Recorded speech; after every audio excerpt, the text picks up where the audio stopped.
செய்தியை பார்க்கிறோம். தமிழக வெற்றிக்கழக மாநாடு தொடர்பான அதிகாரப்பூர்வ அறிவிப்புக்காக காத்திருங்கள் என தலைவரும் நடிகர் விஜய் அறிவித்திருக்கிறார்.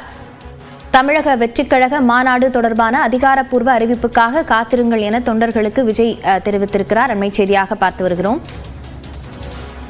மாநாட்டுக்கு அனுமதி வழங்கப்பட்டிருக்கக்கூடிய நிலையில் அது தொடர்பான அதிகாரப்பூர்வமான அறிவிப்புக்கு காத்திருங்கள் என தொண்டர்களுக்கு விஜய் தெரிவித்திருக்கிறார். அதனை அண்மை செய்தியாக பார்த்து வருகிறோம். அது தொடர்பான அதிகாரப்பூர்வ அறிவிப்பை அவர் வெளியிடுவார் என கூறப்பட்டிருக்கும் நிலையில் அதற்காக காத்திருங்கள் என விஜய் கூறியிருக்கக்கூடிய அந்த அண்மை செய்தியை பார்த்து வருகிறோம்.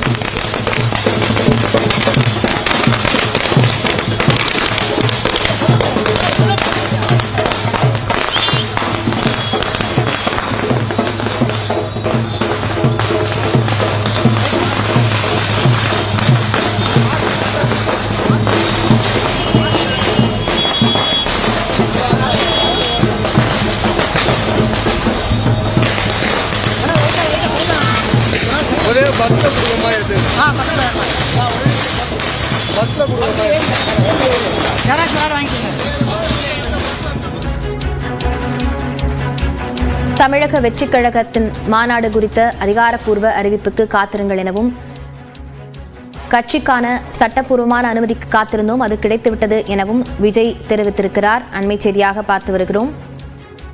கட்சிக்கான சட்டப்பூர்வ அனுமதிக்காக காத்திருந்தோம், அது கிடைத்துவிட்டது எனவும் விஜய் அதில் குறிப்பிட்டிருக்கிறார். தமிழக வெற்றிக் கழகத்தின் மாநாடு தொடர்பான அதிகாரப்பூர்வ அறிவிப்புக்காகவும் காத்திருங்கள் என விஜய் தனது தொண்டர்களுக்கு அறிக்கை வாயிலாக குறிப்பிட்டிருக்கிறார். கட்சிக்கான சட்டப்பூர்வ அனுமதிக்காக காத்திருந்தோம், அது கிடைத்துவிட்டது எனவும் விஜய் அதில் குறிப்பிட்டிருக்கிறார். தொடர்ந்து விஜய்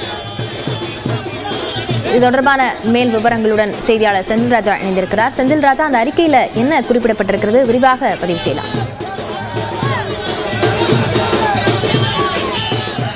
லாவண்யா, இப்ப தற்போது தமிழக வெற்றிக் கழகத்தின் தலைவரான விஜய் தன்னுடைய அறிக்கையை வெளியிட்டிருக்கிறார். அதாவது 11 மணிக்கு அந்த அறிவிப்பு வெளியாகும் என்று நேற்று அறிவுறுத்தப்பட்டிருந்த நிலையில் தற்போது அந்த அறிவிப்பை வெளியிட்டிருக்கிறார். இதில் 2 விஷயங்களை பிரதானமாக கூறியிருக்கிறார். ஒன்று, கடந்த பிப்ரவரி 2ஆம் தேதி நாம் கட்சியை பதிவு செய்திருந்தோம், அந்த விண்ணப்பித்திருந்தோம். அதை தற்போது சட்டப்பூர்வமாக அறிவித்திருக்கிறார்கள். இதற்காக தான் நாம் காத்திருந்தோம் என்றும் அவர் தெரிவித்திருக்கிறார். இது மட்டுமில்லாமல் இன்னொரு முக்கியமான விஷயம், நாம் குறிப்பிட்டது போல அந்த மாநாடு குறித்த அறிவிப்பையும் அவர் வெளியிட்டிருக்கிறார். என்னவென்றால், இந்த மாநாட்டிற்கான முதல் மாநில மாநாட்டிற்கான ஆயத்த பணிகள் தொடங்கிவிட்டன.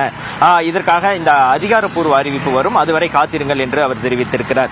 ஒரு கட்சி தன்னுடைய கட்சி பெயரை அறிவித்து அதற்கு பிறகு அந்த விண்ணப்பம் இந்திய தேர்தல் ஆணையத்தில் கொடுக்கப்பட்டது. அந்த அறிவிப்பு வெளியான அன்றே பிப்ரவரி 2ஆம் தேதியே அந்த விண்ணப்பம் இந்திய தேர்தல் ஆணையத்தில் வழங்கப்பட்டிருந்தது. அதற்கு பிறகு அந்த கட்சியை பதிவு செய்வதற்கான பணிகள் நடைபெற்று வந்தன. மே 15ஆம் தேதி அந்த நோட்டிபிகேஷனை இந்திய தேர்தல் ஆணையம் வெளியிட்டிருந்தது. அதற்கு பிறகு அந்த கட்சி பதிவு செய்ய யாரும் ஆட்சேபனை தெரிவிக்காத நிலையில் அந்த கட்சியானது இப்ப தற்போது பதிவு செய்யப்பட்டிருக்கிறது. இதற்கான கடிதத்தை இந்திய தேர்தல் ஆணையம் தமிழக வெற்றி கழகத்துடைய தலைமை கழகத்திற்கு அனுப்பப்பட்டிருந்தது. இந்த கடிதத்தை அந்த கட்சியுடைய கொடி அறிமுகத்திற்கு முன்பே அனுப்பி வைத்திருந்தார்கள். அந்த அறிவிப்பு அந்த கடிதம் கிடைத்த பிறகுதான் அந்த கொடியும் அறிமுகம் செய்யப்பட்டது. தற்போது அதை அதிகாரப்பூர்வமாக விஜய் அறிவித்திருக்கிறார். இது மட்டும் இல்லாமல் மாநாடு, தன்னுடைய கட்சியுடைய முதல் மாநாடு என்பது விழுப்புரத்தில் நடைபெற இருக்கிறது. அது குறித்தும் கூறியிருக்கிறார். என்னவென்றால், முதல் இந்த சட்டப்பூர்வமான அந்த விஷயங்கள் எல்லாம் அனைத்தும் கிடைத்துவிட்டது.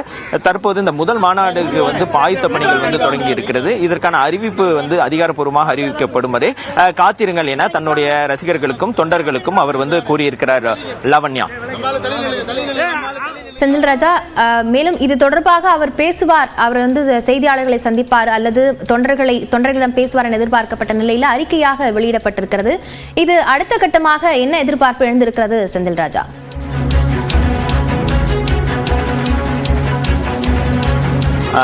லாவண்யா, தற்போது தமிழக வெற்றி கழகத்தை பொறுத்தவரை அவர்களுடைய நிர்வாகிகள், தொண்டர்கள் என அனைவரும் அந்த முதல் மாநாட்டிற்காக தான் காத்திருக்கிறார்கள். ஏனென்றால் தற்போது இந்த அறிவிப்பு தான் அவர் வெளியிடுவார் என அவர்கள் தெரிவித்திருக்கிறார்கள்.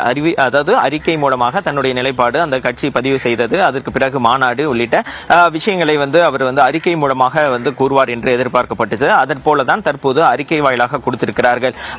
தற்போதைய நிலையில் பார்த்தீர்கள் என்றால் அந்த கட்சி ஒரு பக்கம் அந்த அனுமதி காவல்துறை வழங்கி இருந்தால், இன்னொரு புறம் வந்து அந்த கட்சி மாநாட்டை நடத்துவதற்கான பணிகள் வந்து நடைபெற்று வருகின்றன. குறிப்பாக அந்த குழுக்கள் வந்து அமைக்கப்பட்டிருக்கிறது. ஒவ்வொரு தொகுதியில் இருந்து 234 தொகுதியில் இருந்தும் இந்த மாநாட்டிற்கு தொண்டர்களையும் பொதுமக்களையும் அழைத்து வருவதற்கான அந்த ஏற்பாடுகள் நடைபெற்று வருகின்றன. அதற்கும் தனி குழுக்கள் வந்து அமைக்கப்பட்டிருக்கிறது. தொகுதிக்கு 6 பேர் என்று ஒரு பொறுப்பாளர் மற்றும் அவர்கள் கீழ் வந்து 5 பேர் என 6 பேர் கொண்ட குழுவை வந்து அவர்கள் நியமித்திருக்கிறார்கள். ஒரு புறம் வந்து வாகனங்கள் வந்து ஒப்பந்தம் செய்வது, கட்சி தொண்டர்களை அழைத்து வருவதற்கான ஏற்பாடுகள் என அனைத்து விஷயங்களும் நடைபெற்று வருகின்றன. என 23ஆம் தேதி அந்த மாநாடு நடைபெறுவதற்கு இன்னும் வந்து 15 நாட்கள் தான் இருக்கிறது. சுமார் 15 நாட்கள் தான் இருக்கிறது. எனவே இந்த ஏற்பாடுகளை வேகப்படுத்த வேண்டும், தீவிரப்படுத்த வேண்டும். அந்த அதிகாரப்பூர்வ அறிவிப்பு வெளியான பிறகு உடனடியாக அனைத்து பணிகளையும் செய்ய வேண்டும். அதற்கு முதற்கட்டமாக நாம் தயாராக இருக்க வேண்டும் என்ற நிலையில்தான் இந்த பணிகள் எல்லாம் வந்து நடைபெற்று வருகிறது.